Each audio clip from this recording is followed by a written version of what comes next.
Are you comparing yourself to others?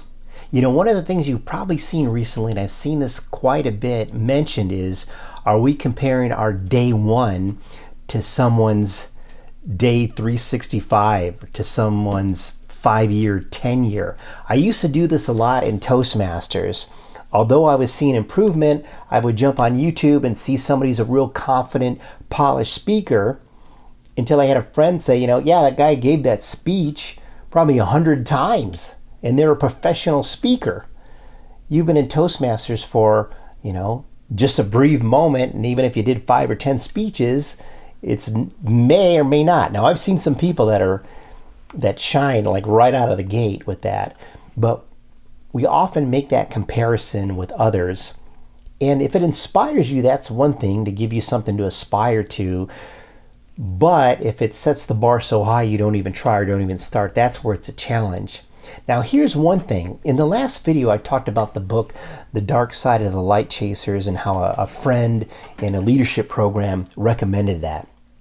Well, in that leadership program, there was another huge, valuable lesson that I don't think anybody said or taught on the lesson, but it was very obvious.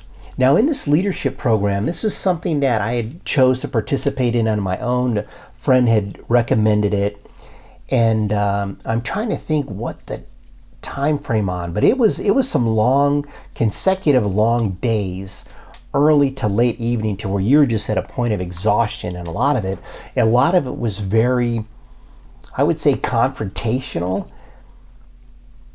People would share a lot of challenges they were going through, and your beliefs, or our beliefs, were really challenged on why these things were true or why we believe certain things were the way that they were. It was intense. It was a super intense leadership program. And I remember many aspects of it. Everybody was sitting in this really huge circle in a ballroom or a banquet type room in a hotel. Maybe I would say 30 to 35 people were in this group, all various professions. I would say mostly in their maybe early 20s through retirement, as far as an age to give you a gauge. And it was one of those things where sometimes our perception is really right on. Because some people would speak of something that they were struggling with, and I would see them like, man, they were dressed so just like pristine and so even if it was a polo shirt and some golf shorts, they just seemed like they had it together and that they were very successful. In many cases, that was the case.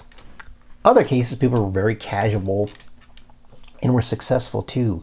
But what really stood out to me, and this ties back to that comparison, is I would hear some of the people speak and meet, and man, became really tight friends. When you're in a very tight emotional environment like that, you form these bonds with people because you're all going through this, being challenged by the leadership there. And over time, as people were more comfortable opening up, there would be somebody maybe that was worth millions and had a big company with a lot of employees, and they were unhappy. They were really struggling. Now, that doesn't mean it's a all or none. We all have different areas of our lives, but it was tough to see some people, breaking down in tears, talking about other aspects of their life when maybe the business side was worth millions, and they created a lot. I mean, they're like early 30s and things like that. It was amazing to me to see that, because oftentimes we may perceive things to be one way, or, of course, nobody's going to outwardly show a lot of the things that they're struggling with. That's more of a private group. And here it was, I guess you would say, a private group, even though we're all strangers in this leadership. Maybe they're closer friends, or maybe not so much.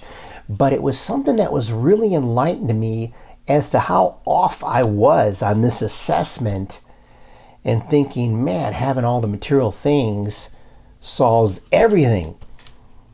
It may solve not having the material things and not maybe worrying about some bills. Maybe the bills are much larger And there's other challenges in that financial space. But man, that one was one that really, really hit me hard, thinking that that pursuit of wealth and all that solved all challenges and all various issues. And the other thing with that is we're putting people on a pedestal where what they've achieved is huge and is something we'd want to aspire to, but I think we've even pushed them up even higher to where it's so unrealistic of us to believe. And maybe that's part of what keeps us from moving forward, is just because we set things that are, oh, we can never do that, we can never be that person, and then you realize, wow, they're a real person. They have a lot of these other challenges that we weren't aware of. So think of that. It's not always somebody has these perfect lives. I think you see this sometimes in the celebrity space too over time. Unfortunately, there's all the different TMZ and things that, a lot of these personal things come out that are no one's business, but attracts eyeballs and things like that. And it's like, man, some of them are very difficult things people are going through. So keep that in mind. Don't put someone on a pedestal, believe they have this perfect life, believe some of these aspirations are going to solve everything, when that's not quite the case. We all, I think, have more in common than we realize. Going back to that last video with the dark side of the light chasers, that we're all mirrors.